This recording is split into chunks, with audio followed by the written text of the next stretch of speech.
In the Blue Ridge Mountains of Virginia, Desmond grows up with his family, including his brother Hal. Safety Hal, you don't quit it, you quit it.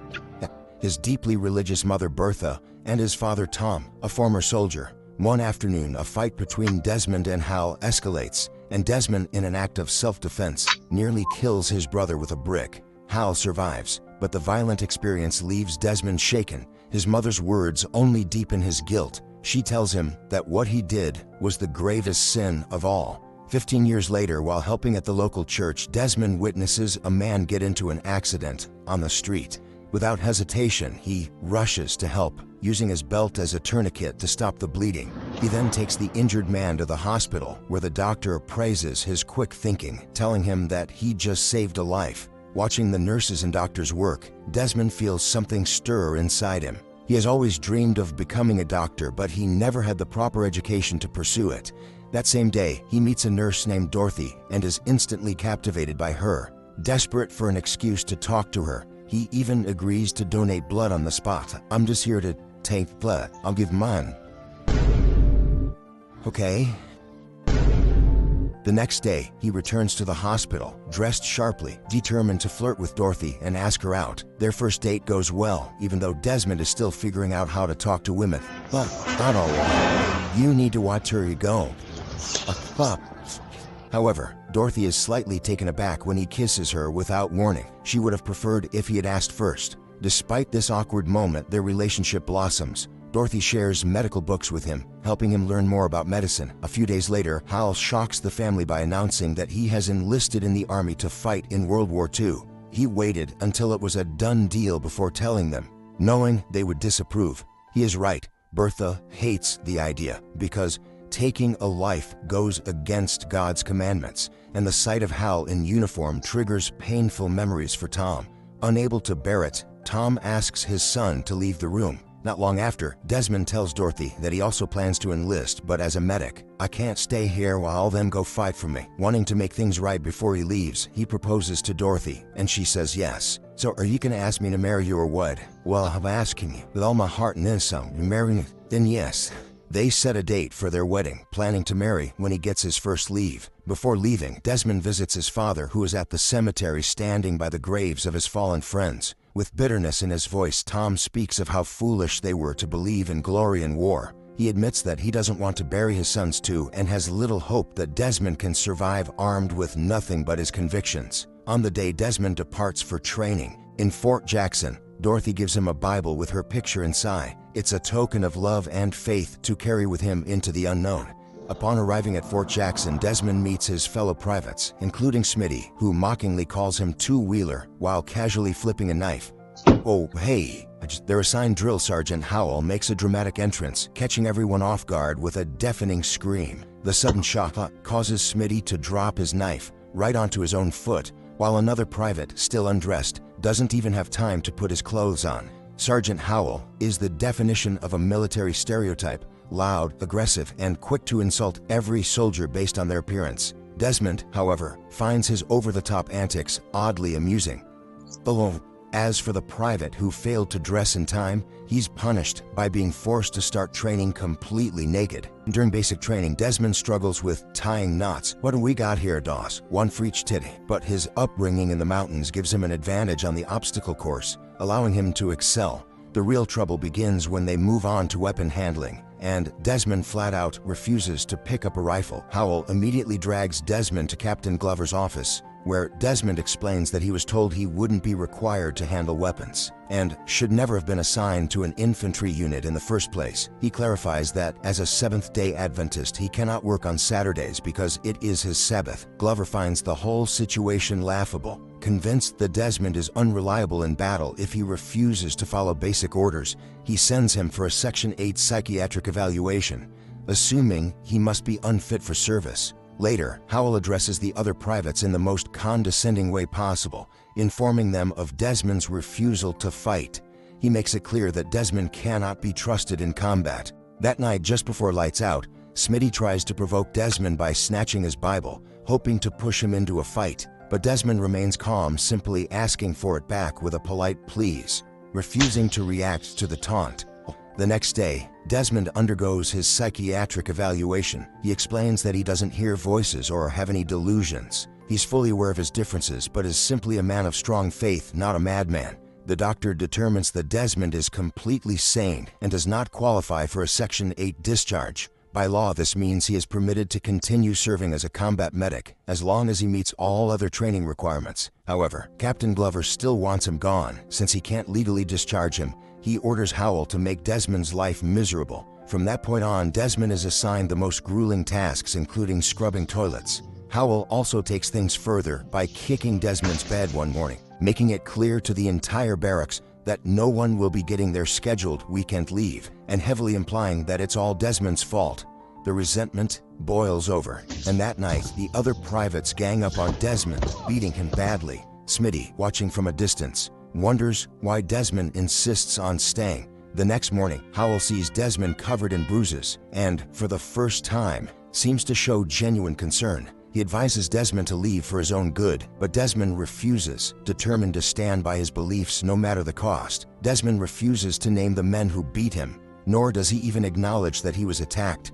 Instead, he insists that his bruises were caused by an accident. When the unit completes training, the soldiers are granted leave, except for Desmond, who is arrested for insubordination, and you will spend the duration of the war in a military prison. I can't, I'm not asking you, Private.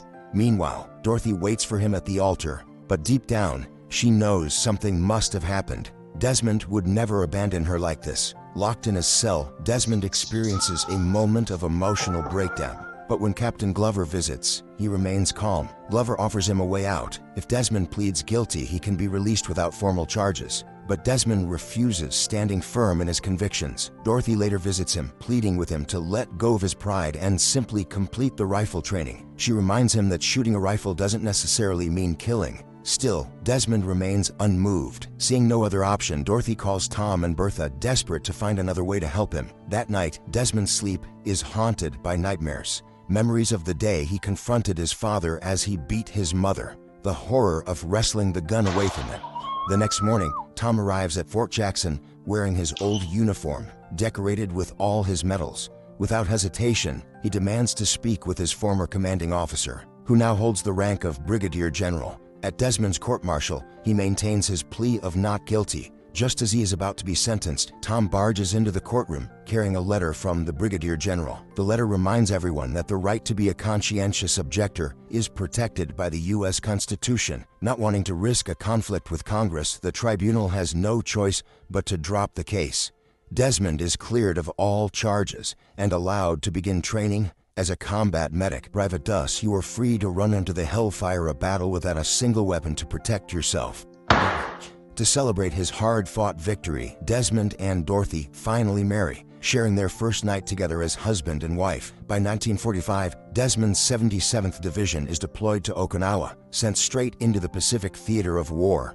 The moment they arrive, they are confronted with a brutal sight, piles of bodies being hauled away like garbage. The harsh reality sets in. They are here to replace the men who fell before them. The remaining survivors of the 96th Division merge with Glover's unit, and Desmond is introduced to two other medics. It is here that they learn about Meta Escarpment, known to the soldiers as Hacksaw Ridge. The Americans have attempted to capture it 6 times, but each time the Japanese forces have pushed them back with relentless precision. The enemy deliberately targets the wounded, so Desmond is forced to remove his Red Cross insignia to avoid drawing attention. He's also issued a new helmet for additional protection. A few days later, the unit reaches Hacksaw Ridge. Securing this position is critical. Whoever controls Okinawa gains control of Japan itself. The U.S. Navy initiates the assault, bombarding enemy positions to weaken the Japanese defenses. As the battlefield is engulfed in explosions and smoke, Glover's unit seizes the moment and climbs the ridge, ready for combat. The battle is nothing short of brutal, with both sides suffering devastating losses. But Desmond never falters. He continues to save as many men as he can, including those who are usually left behind. Deemed missing or beyond saving. Several times, Japanese soldiers come dangerously close to capturing him, but Smitty fights fiercely, killing them all to protect Desmond at any cost. After long hours of brutal combat, night falls, and the American unit decides to dig in and set up camp. holding their position with plans to finish clearing the ridge in the morning. Howell reminds everyone that going out alone is too dangerous, so they should even relieve themselves in their foxholes rather than risk exposure. But Desmond, unwilling to leave any wounded behind, insists on searching for survivors. "Where the hell you going, Doss? Still more wounded out there, Sarge. I'll go with him. Be smart, keep your ears down." Desmond manages to bring back a couple of injured soldiers before he and Smitty take shelter in a foxhole.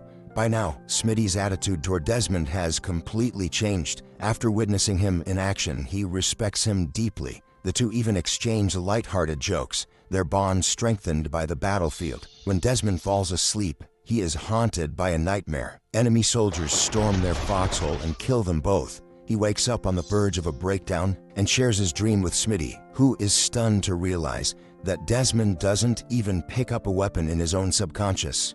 As they wait for dawn, Desmond finally opens up about his deep aversion to guns. One night, after enduring years of watching his drunk father beat his mother, he had finally had enough. He confronted Tom, wresting a gun from his hands and aiming it at him. But in that moment, instead of feeling powerful, Desmond saw his father collapse to his knees in tears that felt as if he had killed him in his heart. That day, he swore to God that he would never touch a weapon again. In return, Smitty shares a piece of his own past. He never knew his father, and his mother abandoned him in an orphanage when he was a child. At dawn, the Japanese army launches a fierce counterattack, catching the Americans off guard as they struggle to wake up. Howell immediately orders a retreat. The naval fleet provides cover, but the chaos is overwhelming. In the midst of it, Smitty is fatally wounded before Desmond can carry him to safety. With no other option, the American forces are forced to retreat down the ridge. But Desmond doesn't follow. He hears the cries of wounded men left behind and feels a divine calling to help them. Captain Glover, leading the retreat, gathers the remaining survivors and leaves behind only a couple of soldiers to observe the battlefield. Ignoring his own safety, Desmond races through the carnage, rescuing as many injured soldiers as he can. Using a rope, he carefully lowers them down the ridge one by one. Hours pass and Glover, realizing what's happening, calls in artillery strikes to provide Desmond cover and save more lives. However, this also exposes Howell, Desmond, and the remaining soldiers, making them visible and vulnerable to the Japanese forces. But even this is not enough to make Desmond give up. Jeeps arrive to collect the wounded soldiers he lowers down the ridge, but he keeps going, even as Japanese troops move dangerously close. Moments later, he finds an injured soldier and quickly buries him under the dirt before covering himself with a corpse to stay hidden. The trick works. The Japanese pass by without noticing them, allowing Desmond to safely retrieve the wounded soldier and continue his mission. Meanwhile, Glover desperately pleads with his superiors for reinforcements, but they remain hesitant. As the battle rages on, Desmond makes one final daring drop down the ridge. This time, however, the enemy spots him. Fleeing under heavy fire, Desmond stumbles into a Japanese tunnel. There, he discovers a fallen enemy soldier who had his own life in a final act of honor. The tunnel is used as a covert pathway for enemy movement, forcing Desmond to stay hidden as Japanese soldiers cross through. He remains undetected until he stumbles upon a wounded Japanese soldier. Staying true to his beliefs as a medic, Desmond administers morphine and bandages the man's wounds, refusing to see him as an enemy. By the time he escapes the tunnel, night has fallen, but darkness doesn't stop him. Desmond continues rescuing soldiers, his hands torn and bleeding, ignoring the pain as he prays for strength. He even ends up lowering several wounded Japanese soldiers, along with his own men. At dawn, Glover is left speechless when he sees dozens of injured men being brought in from the battlefield. One of the rescued soldiers finally tells him the truth. The same man they all once called a coward had done it alone. Meanwhile, Desmond stumbles upon Howell and another soldier, both injured but alive. "You okay here for a while?" "Yeah, fine." "Get out of here."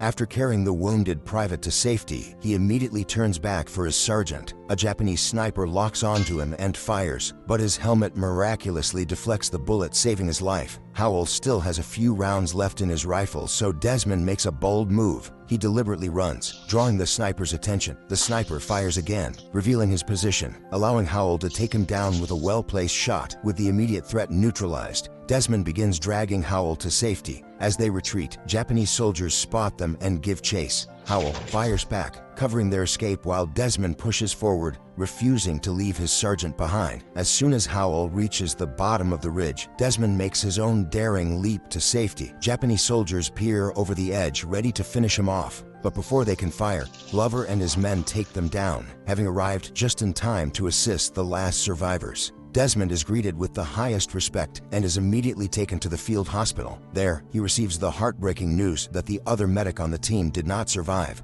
Later, Glover visits him, offering a sincere apology for underestimating him. He admits that Desmond has done more for their country than anyone else. Glover then explains that they will return to Hacksaw Ridge the next day, Saturday. He acknowledges that it is Desmond's Sabbath and tells him he will respect his decision if he chooses to observe it instead of joining them. Desmond, however, agrees to go. The entire unit waits for him to finish his prayers before launching the attack. This time, the Americans catch the Japanese off guard. With the long-awaited reinforcements in the tunnel Desmond had previously discovered, the battle quickly turns in their favor. At one point, a small group of Japanese soldiers steps forward, waving a white flag as if surrendering. But it's a trick. They get close enough to throw a bundle of grenades at the Americans. The enemy soldiers are gunned down immediately, but Desmond is still injured while attempting to deflect a grenade to save his team. As the battle rages on, the other soldiers carry Desmond on a stretcher, rushing him off the battlefield. Only when they realize he has dropped something do they stop. His Bible. They retrieve it and place it back in his hands before continuing. The Americans ultimately claim victory, securing Hacksaw Ridge after the Japanese unit leader his own life in a ritual seppuku to atone for their failure. In real life, Desmond Doss saved 75 wounded soldiers from the battlefield at Hacksaw Ridge. He became the first conscientious objector to receive the Medal of Honor, the highest award for bravery under fire in the United States. Desmond and Dorothy remained married until her passing in 1991. Despite his heroism, he never sought recognition, always giving credit to his faith and believing that the real heroes were the ones who never made it home. He passed away in 2006 at the age of 87.